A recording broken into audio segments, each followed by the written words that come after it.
नमस्कार, चेतना टुडे में आपका स्वागत है। सबसे पहले देखते हैं सुर्खियां। कसारा बाजार में मदन मोहन मंदिर का हिस्सा गिरा, गुमटियां चपेट में, दुकानदार बाल बाल बचे। झमाझम बारिश ने फिर भिगोया, रतलाम में आंकड़ा 58 इंच पार। और जैसे बैंक अंशधारकों के लिए लोन सीमा 5 लाख, 15% लाभांश मिलेगा। फिर से शुरू हुई बारिश जर्जर मकानों के लिए खतरा साबित हो रही है। कल रात भर हुई बारिश के बाद सोमवार दोपहर को कसारा बाजार स्थित मदन मोहन जी के मंदिर का जर्जर हिस्सा गिर गया। हादसे में मंदिर के नीचे लगने वाली करीब आधा दर्जन गुमटियों को मलबे में दबने के कारण नुकसान पहुंचा है। सोमवार दोपहर करीब 1:30 बजे मंदिर का पिछला हिस्सा अचानक भरभरा कर गिर पड़ा। संयोग से हादसे में किसी व्यक्ति को चोट नहीं आई, क्योंकि जिस स्थान पर मकान का मलबा गिरा वहां नीचे 4 गुमटियां लगी हुई थी, जिसमें पान, फ्रेमिंग, चाय सहित अन्य दुकानें लगती हैं। हादसे में गुमटियां मलबे में दब गई और गुमटीधारियों का हजारों का नुकसान हो गया। इन दुकानों में रखा सारा सामान मलबे की भेंट चढ़ गया। दुकानदार आनंदलाल शर्मा ने बताया कि दोपहर में अचानक बारिश के दौरान ही मंदिर का पिछला हिस्सा भरभरा कर गिर पड़ा। इसके पहले कि हम कुछ समझ पाते, हमारी गुमटियां मलबे की चपेट में आ गई। हम लोग तुरंत अपनी जान बचाने के लिए भागे, अन्यथा हम भी चपेट में आ जाते। हादसे की सूचना मिलते ही पुलिस प्रशासन और निगम का अमला मौके पर पहुंच गया था। हादसे के बाद मौके पर भारी भीड़ जमा हो गई, जिसके कारण क्षेत्र का यातायात भी काफी समय तक बाधित रहा। उल्लेखनीय है कि कसारा बाजार में मदन मोहन जी का मंदिर जिस भवन में स्थित है वह काफी पुराना होकर जर्जर हो चुका है और नगर निगम द्वारा सालों पहले ही इसे उपयोग की दृष्टि से खतरनाक घोषित किया जा चुका है। इसके बाद भी न सिर्फ इसका उपयोग हो रहा है, बल्कि भवन के आगे के हिस्से में दुकानें भी संचालित होती है। कसारा बाजार के कॉर्नर पर होने के कारण यहाँ दिन भर भारी भीड़ भी रहती है और कई लोग भवन के नीचे बैठते भी हैं। सुबह इस क्षेत्र में सब्जी मंडी संचालित होने से लोगों की सड़क पर भारी भीड़ होती है। यदि यही हादसा सुबह सुबह हुआ होता तो बड़ी जनहानि संभावित थी। रतलाम में रविवार रात से जारी बारिश सोमवार दोपहर तक अनवरत जारी रही। झमाझम बारिश के चलते शहर का जनजीवन प्रभावित हुआ। बारिश का यह क्रम रतलाम के साथ साथ जिले में भी बना रहा, जिसके बाद रतलाम में 2 इंच जबकि जिले में करीब 3 इंच के बाद कुल वर्षा का आंकड़ा अब तक 58 इंच से अधिक पहुंच गया है। विदा होते मानसून के आक्रामक रुख के चलते शहर एक बार फिर तरबतर हो गया। रविवार से शुरू हुआ बारिश का क्रम सोमवार दोपहर तक चलता रहा। रविवार रात और सोमवार दोपहर तक कई मर्तबा मूसलाधार बारिश होने से शहरी जनजीवन प्रभावित हुआ। मौसम विभाग के मुताबिक बीते 24 घंटे में लगभग 2 इंच पानी बरसा। ताजा बारिश के कारण शहर में कई स्थानों पर पानी भर गया। वहीं दोपहर बाद धूप निकलने पर लोगों ने राहत की सांस ली। आंकड़ों के मुताबिक सोमवार प्रातः 8 बजे समाप्त विगत 24 घंटे के दौरान जिले में 2.96 इंच औसत वर्षा दर्ज हुई।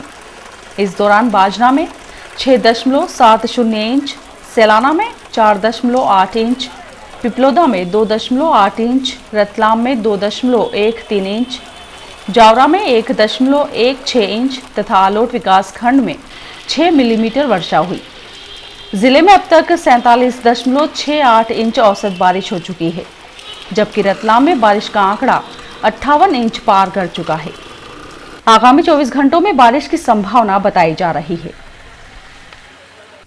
कस्तूरबा नगर क्षेत्र में रविवार रात एक कार विद्युत पोल से टकराकर क्षतिग्रस्त हो गई। कार के टकराने से क्षेत्र की विद्युत आपूर्ति व्यवस्था और निजी कंपनी की टेलीफोन व्यवस्था ठप हो गई। स्थानीय रहवासियों के मुताबिक रविवार रात करीब 11 बजे कार तेज रफ्तार से राम मंदिर क्षेत्र से कस्तूरबा नगर की तरफ आई और अनियंत्रित होकर विद्युत पोल से टकरा गई। कार की रफ्तार इतनी तेज थी कि कार एयरटेल की टेलीफोन डीपी पर चढ़ गई। कार में 5 से 6 युवक सवार थे जो शराब के नशे में बताए जाते हैं। मौके पर पहुंची पुलिस ने कार में सवार एक युवक को मौके से रवाना कर दिया, जो कई संदेह को जन्म दे रहा है। काफी मशक्कत के बाद विद्युत कर्मी क्षेत्र की विद्युत आपूर्ति शुरू कर सके। घंटों बिजली बंद रहने से कस्तूरबा नगर निवासियों ने रात भर अंधेरे में गुजारी।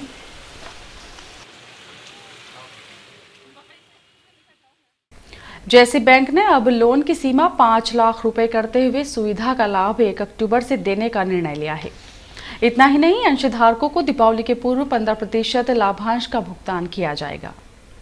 जैसी बैंक की 100वीं वार्षिक साधारण सभा हाल ही में द्वारका, गुजरात में संपन्न हुई। बैठक से लौटे डायरेक्टर प्रकाश व्यास ने बताया, लोन की सीमा 4 लाख थी, उसको बढ़ाकर 5 लाख करने का काम किया गया है। और जो मासिक स्लैब था महीने का, उसमें एक महीना बढ़ाया गया है। 1 से 5 वर्ष के लिए 11, 5 से 10, 12, 13, 14, 15, 16 और अधिकतम 18 माह के वेतन के बराबर लोन का भुगतान किया जाएगा और अधिकतम 5 लाख रहेगा। यह परिवर्तन सीमा 1 अक्टूबर से लागू होगी। इस मौके पर 30 सितंबर को सेवानिवृत्त हुए 4 रेलकर्मी अंशधारकों को बैंक ने संबंधित राशि के चेक दिए। पूर्व मंत्री हिम्मत कोठारी ने कहा है कि किसानों के लिए कृषि को लाभ का धंधा बनाने वाली भाजपा सरकार ने कई ऐतिहासिक कदम उठाए हैं, जिससे किसानों को राहत मिली है। 0% ब्याज दर पर ऋण मिलने से किसानों को आर्थिक संबल मिला है। सूरजमल जैन मंडल द्वारा किसान मोर्चा सम्मेलन श्री कोठारी की मुख्य उपस्थिति में रखा गया। यहाँ जिला अध्यक्ष बजरंग पुरोहित, महापौर शैलेंद्र डागा, आरडी अध्यक्ष विष्णु त्रिपाठी, वरिष्ठ नेता विशु मोहन लोढ़ा सहित अन्य उपस्थित थे। सम्मेलन को पार्टी के वरिष्ठ नेताओं ने संबोधित करते हुए प्रदेश की शिवराज सिंह सरकार द्वारा किए गए कल्याणकारी कार्य से अवगत करवाया। अशोक जैन लाला ने स्वागत उद्बोधन देते हुए कहा कि मध्य प्रदेश में किसानों की तरक्की के लिए यदि आजादी के बाद यदि किसी सरकार ने ईमानदारी से कार्य किया है तो वह शिवराज सिंह सरकार है। किसानों को बिजली, सिंचाई, खाद और ऋण सहित अन्य बुनियादी सुविधाएं उपलब्ध करवाते हुए खेती को फायदे का धंधा बनाया गया है। यही वजह है कि प्रदेश का अन्नदाता भाजपा सरकार के साथ है। मुख्यमंत्री लगातार तीसरी बार अपनी सरकार बनाएंगे। पूर्व केंद्रीय मंत्री स्वर्गीय माधवराव सिंधिया की पुण्यतिथि पर शहर कांग्रेस कमेटी ने कार्यक्रम रखा। कारजूनगर पार्टी कार्यालय पर आयोजित कार्यक्रम में स्वर्गीय सिंधिया के चित्र पर माल्यार्पण कर नमन किया गया।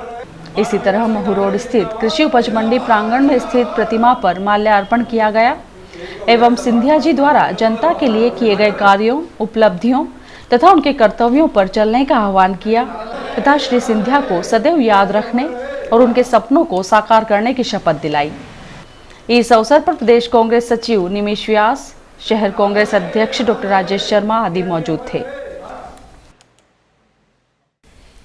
नगर निगम द्वारा 5 से 18 अक्टूबर तक आयोजित श्री कालिका माता नवरात्रि मेले में लगने वाली दुकानों के ब्लॉकों का आवंटन एवं साइकिल स्टैंड ठेकों की नीलामी दिनांक 2 अक्टूबर से दोपहर 3 बजे से निगम के राजस्व विभाग द्वारा की जाएगी। निगम आयुक्त सोमनाथ झारिया ने बताया कि ब्लॉक आवंटन के अंतर्गत मनिहारी ब्लॉकों का आवंटन 2 अक्टूबर को, चाट, खान पान इत्यादि के ब्लॉकों का आवंटन 3 अक्टूबर को तथा साइकिल स्टैंड ठेका की नीलामी एवं शेष बचे हुए ब्लॉकों का आवंटन नए दुकानदारों को दिनांक 4 अक्टूबर को किया जाएगा। साइकिल स्टैंड का ठेका लेने वाले इच्छुक व्यक्ति मौके पर अमानत राशि रुपए 30,000 जमा कराकर नीलामी में भाग ले सकते हैं। और अब लेते हैं एक छोटा सा ब्रेक।